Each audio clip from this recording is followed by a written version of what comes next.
Hey everyone, welcome back for episode two. Um, we left off right after our first night, getting to know each other, and me basically falling head over heels after one night. So, about a year passed. We were long distance dating, constantly texting, calling, dreaming. She would come down every other weekend, and I would go up and see her maybe once a month or so whenever I could, because I worked most weekends at the time. But by September of 2012, Laura had found a townhouse duplex in Hagerstown where she was living, and I moved up there and we moved in together. So this was our first home together. Neither of us had ever lived with a partner before, so there were definitely some bumps, some growing pains, um, finding that finding that ability to mesh, and it was chaotic, but I wouldn't change it for anything. At the time, Laura was a long-term sub at one of the elementary schools, and she was looking for a full-time gig. And I was just trying to find whatever work I could to pay the rent. Um, yeah, the problem was we weren't very good with money. We were really bad at saying no to each other. We spoiled each other probably a little too much. Um, but God, we were just so happy just to finally be together. You know, long distance is hard. Doesn't matter if it's 4 hours or 20 hours away. It's hard. It's just hard. And we were finally together under one roof. We got to see each other every single day, and it was amazing. Now, we weren't perfect. We had our arguments. I was very impulsive, quick to frustration. My patience wasn't great. Who's surprised? Laura was Laura was much more patient, more even keeled, but she hated confrontation. I mean, really just avoided it at any cost. Um, and I didn't really have healthy coping skills. Neither of us really did at the time. And I'll be honest, like sometimes I push too hard to get my way, and I really, really hate that about myself, that I took advantage, of her kindness and patience. And God, I wish I could take it back. But I will say, no matter what we argued about, it didn't last long. Like, we didn't stay mad at each other long. We made an agreement that we would never go to sleep, never go to bed mad at each other. Um,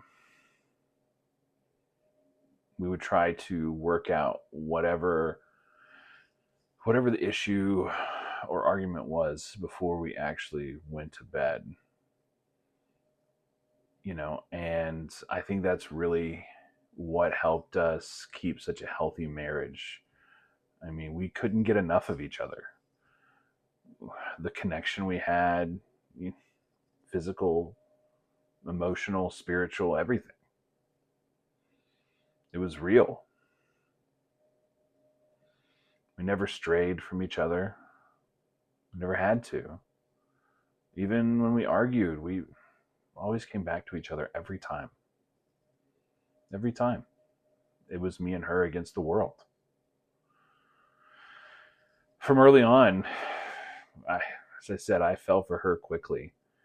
Um, we were both obsessed with each other, and I knew that I wanted to marry her, and I'd hoped that she wanted to marry me too.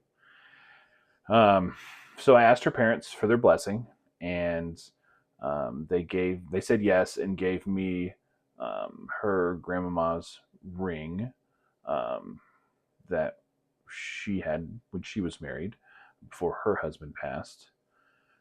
And so a few weeks later, I can't remember what I was doing. I think I was fixing a light or a fan or something in one of our upstairs rooms. And I had been moving stuff around earlier, and I had the ring in my pocket. Wasn't planning anything, um, because I'm not. Neither of us were really big into big, showy, flashy, crowded things, and so I wanted to do something nice and quiet and private when I eventually was going to propose. But when I went to put I think it was like a screw or something in my pocket to hold it, and then I bumped into the ring, I was like, shit, I'll just do it right now. And so I called out to her. I think she was either downstairs or in a different bedroom. And she came in, and I was down on one knee, and her face just like instant tears. But happy tears, happy tears, happy tears. I asked her if she would like to spend the rest of her life with me, and she said yes. Didn't realize the foreshadowing of that the rest of her life would be cut so short, but that moment was perfect. Just me and her, no cameras, no crowds, just love. It was beautiful. It really was.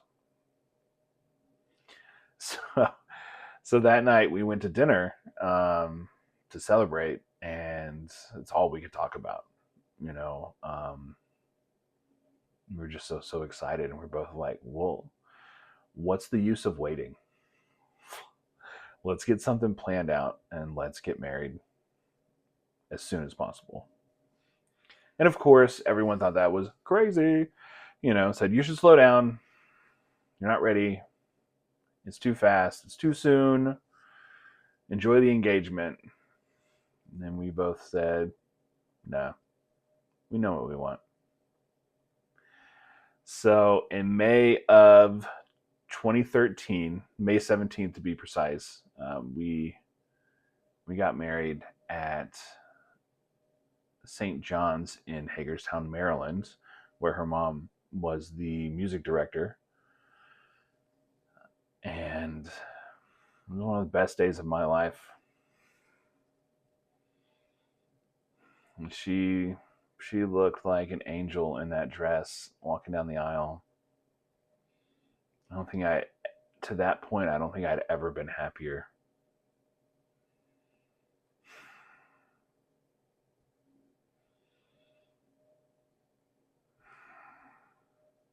What's weird is at the funeral, it was almost like a weird reverse deja vu, if that makes any sense.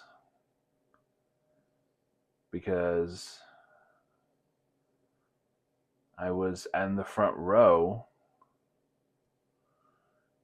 and her casket was next to me in the front. And I gave my eulogy. And then when we took her out and carried her down the main aisle, it was this weird reverse deja vu of our wedding day, of us walking out together.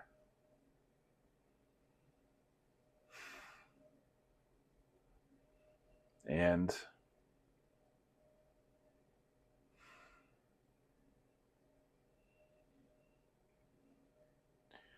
you know, if I had the chance, I would do everything over again. Even if I knew how it was going to turn out, I would do it over again. She was the most amazing thing that ever happened to me. I would not be the man I am today without her.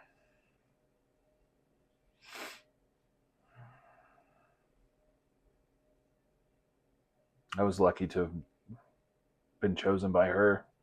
I was lucky to have gotten to spend those years with her. And she was my favorite person in the whole world. My absolute best friend. I can honestly say we were soulmates.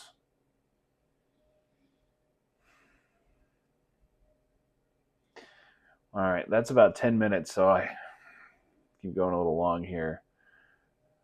Thank you so much for listening to this story. It feels cathartic and it just feels good to get it out. It feels right to talk about her. I wish everybody could have known her. I really do. All right. Thank you again. Have a blessed day. And episode 3 coming soon.